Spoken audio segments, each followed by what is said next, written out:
What if I told you some of the fastest cars of 1971 were hiding in plain sight? These 15 sleeper cars may have looked like ordinary sedans or coupes, but under the hood, they were packing serious muscle. 1. 1971 AMC Hornet SC/360. Most people talk about Mustangs, Camaros, and Chargers when they think of old-school muscle cars. But hidden in the shadows is a rare gem, the 1971 AMC Hornet SC/360. It came from American Motors, a company often forgotten in muscle car stories. Right from the start, this car didn't get much attention. Here's what happened next. The Hornet started as a basic compact car in 1970. Then, in 1971, AMC made it wild by dropping in a 360 cubic inch V8 engine. That's 5.9 liters of raw muscle power. In its base form, it made 245 horsepower, but with the Go package, power jumped to 285 horsepower. This special pack added a ram air hood and a 4-barrel carburetor for extra punch. Let's look even closer.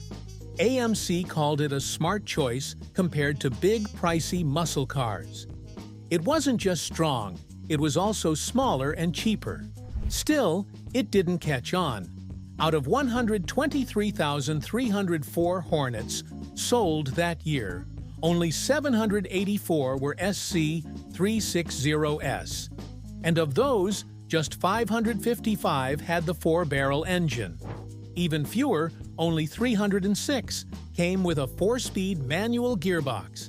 Now, fast forward years later, Rick Jones found this rare beast in 2004. He wanted to make it just like new. It took him 10 years to find all the parts because many were hard to get. Today, his Hornet looks fresh from the factory. He proudly shows it off at car events. For all its power and style, the Hornet SC/360 stayed hidden. It came too late, cost too much, and arrived just as the muscle car era was fading. 2. 1971 Dodge Dart Demon 340. Many people don't know about the 1971 Dodge Dart Demon 340. It stayed in the shadows while other muscle cars took all the fame. Even with strong power and bold looks, this compact ride was often missed. Let's jump right in. The Demon was part of Dodge's Scat Pack, a group of fast and fun cars. It came only as a 2-door coupe. On the outside, it had sporty stripes, bright trim, Demon 340 badges, optional hood scoops, hood pins, and a rear spoiler. That gave it an aggressive look, but still didn't make it well known. Now check what's inside. The cabin had a 150-mile-per-hour speedometer, a trip odometer, and gauges for oil, fuel, and temperature. The seats came in black, blue, or tan vinyl. A 2-speed fan and dome light were standard. Optional upgrades included a tachometer, tough steering wheel, and power steering. Under the hood came real power.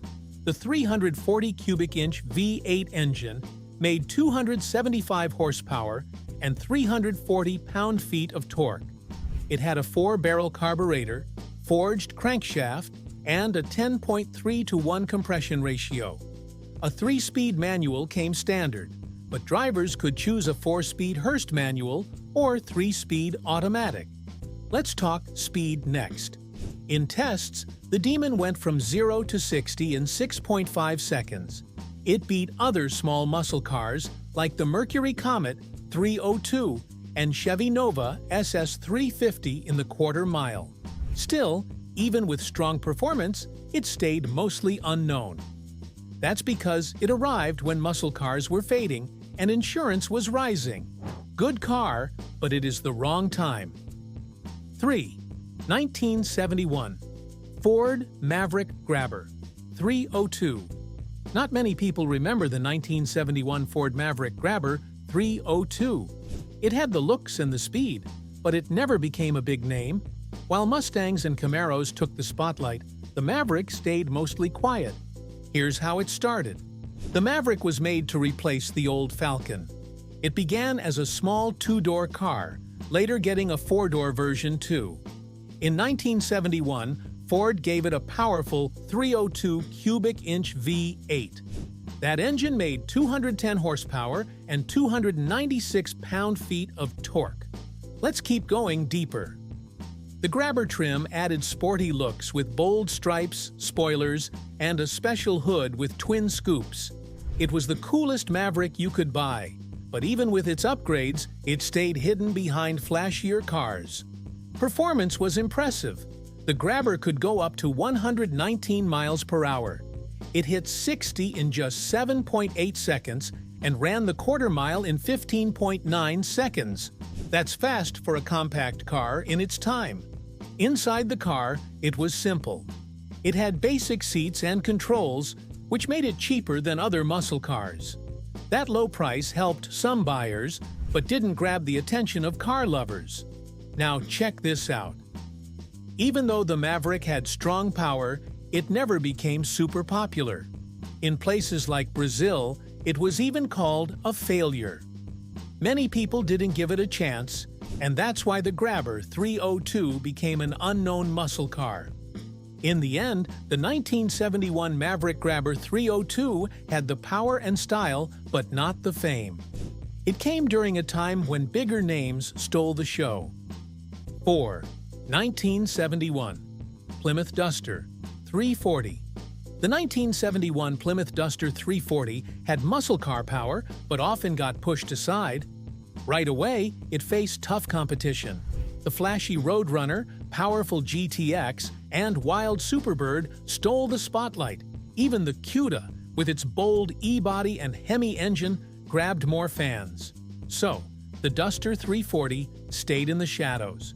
But look closer and see why this little car was a big deal. At its heart was a 340 cubic inch V8 engine. It made 275 horsepower and 340 pound-feet of torque. It had a 4-barrel carburetor, dual exhausts, and beefed-up springs and sway bars. That setup gave it real performance. With 3.23 gears standard and optional 3.55 or 3.91 ratios, it launched hard off the line. Moving inside now, the Duster 340 came with sporty options. Bucket seats, floor shifters, and even a pistol grip shift knob could be added. Buyers could pick a 3-speed manual, 4-speed manual, or torque flight automatic. Rally wheels and bold paint colors made it stand out, if anyone bothered to look. Here's the main issue.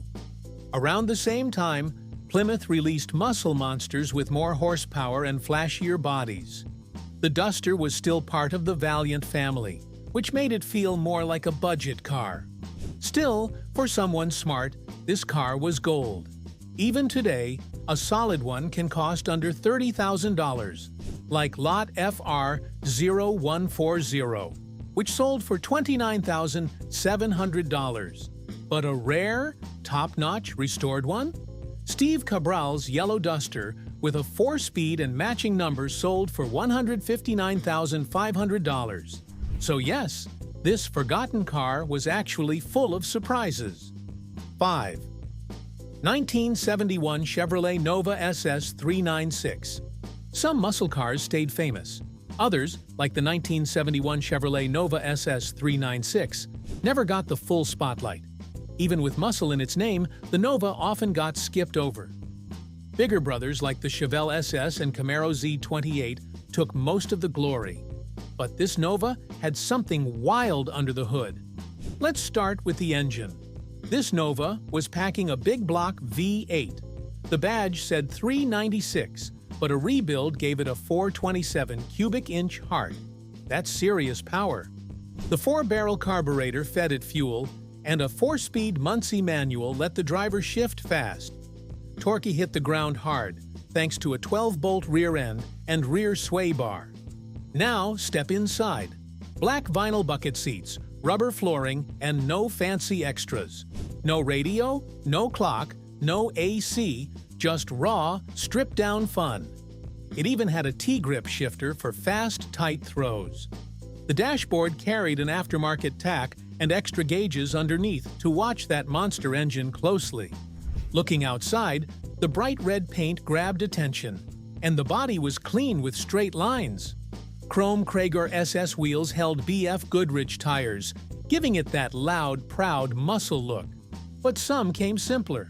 One had a blue paint job with dogdish hubcaps and redline tires that looked track-ready. Here's what's strange.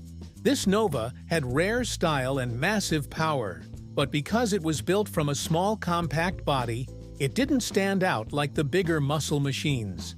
Even with great photos and hints about the owner, this beast stays a mystery. A fast one, but still forgotten by many. 6. 1971. Buick Skylark GS 350. The 1971 Buick Skylark GS 350 was a powerful muscle car, yet it's often overlooked compared to others from that era. It came with a 350 cubic inch engine that produced 260 horsepower. Although not as fast as the 455, this engine was still impressive for a car designed for those who wanted performance without the high price tag. The 350 had a lower compression ratio of 8.5 to 1, allowing it to run on low lead and unleaded fuel, which was a smart choice for the time. With heavy-duty suspension, the GS 350 handled well on the road, especially with the choice of a column-shifted 3-speed manual transmission. A 3.08 to 1 rear gear ratio was standard, but a 3.42 ratio was available for more aggressive driving. Its functional hood scoops and dual exhaust added to its muscular look, while keeping the cost down for buyers who didn't want to pay for the higher-end engines in the GS 400 or 455 models. While it wasn't the most powerful option, the 350 still offered great styling and performance, making it a practical choice for muscle car lovers who didn't want to deal with high insurance rates. Today, the 350-powered GS is a more affordable option compared to the 455 models, with values starting at $17,700 for a good condition model. The GS 350 is still a solid car to drive, and its lower value makes it a great choice for collectors who aren't focused solely on rarity. 7. 1971. Oldsmobile F85. The 1971 Oldsmobile F85 was a muscle car that didn't get as much attention as others, even though it had great power and style. It was part of Oldsmobile's Cutlass family and came with a 350 cubic inch Rocket V8 engine that produced 250 to 310 horsepower. This made it a strong performer, with a 0 to 60 time of about 8 seconds, which was impressive for its time. The F85's engine was reliable, and it provided plenty of torque at 365 pound-feet. This car had a stylish design with a clean aerodynamic body featuring a long hood and short deck. The interior was comfortable, with options for vinyl or cloth upholstery. The dashboard was simple and easy to use, which made it a great option for everyday driving. The F85 also had some cool features, like an optional AM/FM radio and air conditioning, which were considered luxury options back then. The handling of the F85 was smooth and stable. While it wasn't built for sharp cornering, it was perfect for cruising and gave a strong, enjoyable ride. One interesting feature was that some models came with an early version of the anti-lock braking system, ABS, which was rare at the time.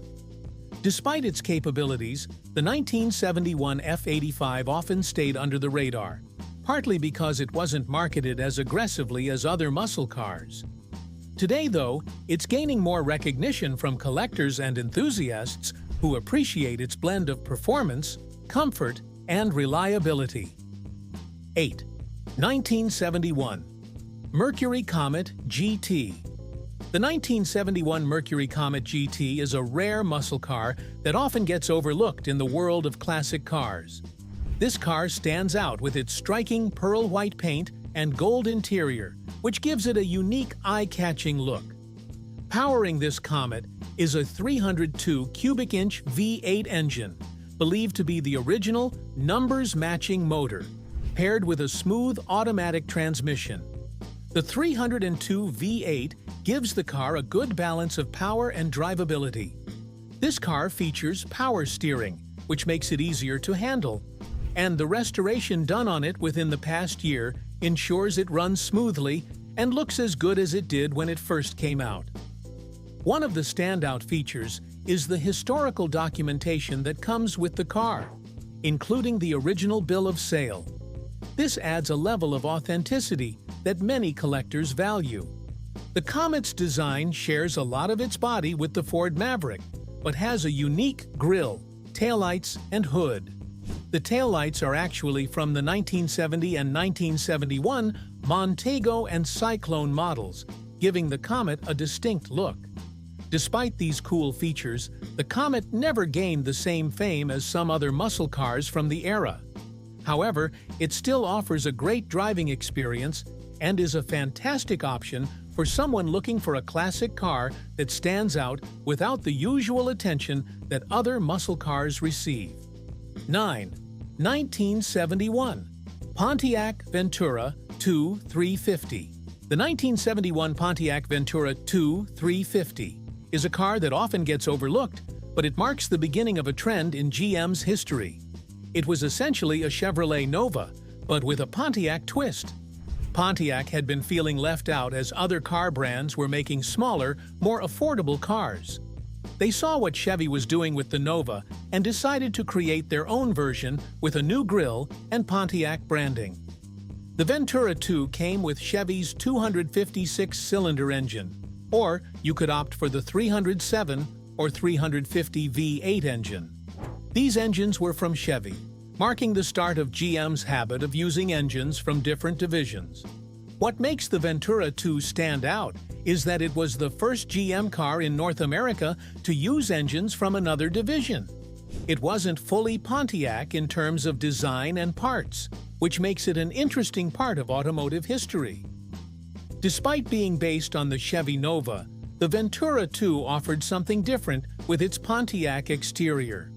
Many people don't notice the small differences, which is why it's often forgotten when talking about muscle cars. The Ventura II had a strong engine lineup, but it wasn't a car that made a big impact in the market like some of its competitors. Still, it played a key role in the rise of badge engineering, where GM started using similar bodies with different badges for each division. 10. 1971 Dodge Coronet Super B. The 1971 Dodge Coronet Super B is a rare find, often overlooked by many. It was part of a group of high-performance muscle cars, but it didn't gain the fame that some other cars of its time did. The Super B was designed to compete with Plymouth's Roadrunner, but it never matched its success. Dodge decided to make the Super B a separate model under the Charger lineup, which makes it even more unique. This Super B came with a 383 Magnum engine, producing 300 horsepower. It was a powerful car for its time, though it had less power compared to previous years due to new emissions regulations. It was priced under $3,000, which made it a good deal for a high-performance car. Features like the blacked-out power bulge hood, B decals, and tape stripes gave it a sporty, aggressive look. It also had heavy-duty suspension and wide tires to improve handling. Though the 1971 model had a fresh new design, including ventless side windows and concealed windshield wipers, it was actually a little shorter than its predecessor. Less than 4,500 of these cars were made, making it a rare collector's item today. After 1971, high-performance engines were dropped from Dodge cars, marking the end of an era. Despite its rarity and unique features, the 1971 Dodge Coronet Super B remains less well-known compared to other classic muscle cars. 11. 1971 Chrysler Newport 440. The 1971 Chrysler Newport 440 is one of those overlooked cars that doesn't get the attention it deserves. It's a full-size luxury sedan, but it never reached the fame of other Chrysler models like the New Yorker or the 300. Even though it wasn't as fancy as some of its siblings, the Newport still had plenty of power and style. Under the hood, it came with the 440 cubic inch V8 engine, offering 335 horsepower. This engine was a step up from the standard 383, making it a powerful option for those looking for a smooth ride with plenty of speed. The Newport wasn't designed for performance like a muscle car, but it was built for comfort with its large size and plush interior. This car was built to last, with lots of steel and chrome. Its design was simple yet elegant, with a huge chrome bumper that could take a hit without even flinching. The 440 engine offered impressive power for cruising down highways or city streets, though it didn't have the performance-oriented features of some other cars of the era. Despite its strength and luxury, the 1971 Chrysler Newport 440 has faded into obscurity. It never became as famous as other classic cars from that time, mainly because it wasn't as flashy. Its understated style and strong engine make it a true survivor of the era. Yet it remains largely unknown to many car enthusiasts today. 12th, 1971. Chevrolet Kingswood Wagon 454. The 1971 Chevrolet Kingswood Wagon 454 is a large and powerful car that didn't get as much attention as it deserved. With its big frame and special features, it was built for families who needed space and power. The wagon was longer than its sedan counterparts, sitting on a 125-inch wheelbase, which gave it more room inside and better stability on the road. One of the standout features of this Kingswood is its clamshell tailgate. The rear gate opens by dropping down, and the window slides up into the roof, which is a cool and practical design. However, this mechanism is complicated, and it can be hard to find parts if it breaks down. The tailgate was a unique feature shared with other GM brands like Pontiac and Oldsmobile at the time. The engine is a 454 cubic inch V8, which provides plenty of power for a car that weighs over 4,700 pounds. It's coupled with a turbo-hydromatic 3-speed automatic transmission. Though the 350 V8 was the standard engine, the 454 offered more torque and was a better option for such a heavy vehicle. Inside, the car has a lot of room, with blue vinyl upholstery that has held up well over time. The interior shows signs of age, but the materials used in the car were high quality, making it a durable option for families. 13th, 1971. Ford Torino 429 Cobra Jet. The 1971 Ford Torino Squire 429 Cobra Jet station wagon is a unique and powerful car that didn't get as much attention as it deserved. With a 429 cubic inch Cobra Jet V8 engine, this wagon offers plenty of power, especially with the added shaker hood and scoop that were added by a previous owner. The engine was also modified with a Holman Moody camshaft, a Holley 4-barrel carburetor, and a Mallory Unilite distributor. The car uses a C6 3-speed automatic transmission and features a limited slip differential for better handling. The car's exterior is finished in red, and it comes with faux wood grain paneling, giving it a classic station wagon look. It also has chrome bumpers, a magic door gate rear tailgate, and a roof rack for extra cargo space. The wheels are 16-inch polished alloy, and the car is equipped with power steering and power-assisted front disc brakes. Inside, the Torino Squire has medium ginger vinyl upholstery and a matching color scheme for the door panels and carpets. It also features a push-button AM/FM stereo radio, wood grain trim, and a rear-facing jump seat in the cargo area. The dashboard has a 120-mile-per-hour speedometer, a tachometer, and additional gauges for fuel and coolant temperature. This car stands out because of its combination of power, style, and practicality, but it remains overlooked due to its station wagon design. 14. 1971 Plymouth Satellite Sebring Plus 383. The 1971 Plymouth Satellite Sebring Plus 383 is a forgotten gem that many didn't notice. Its 383 cubic inch V8 engine offers powerful acceleration and smooth handling. The design features a unique front end, including a bold loop bumper that makes the car stand out. The curving lines of the body give it an elegant yet muscular look. The car's rear is sculpted with sharp fender bulges, enhancing its sporty appeal. Inside, the Satellite Sebring Plus 383 offers comfortable seating with vinyl upholstery.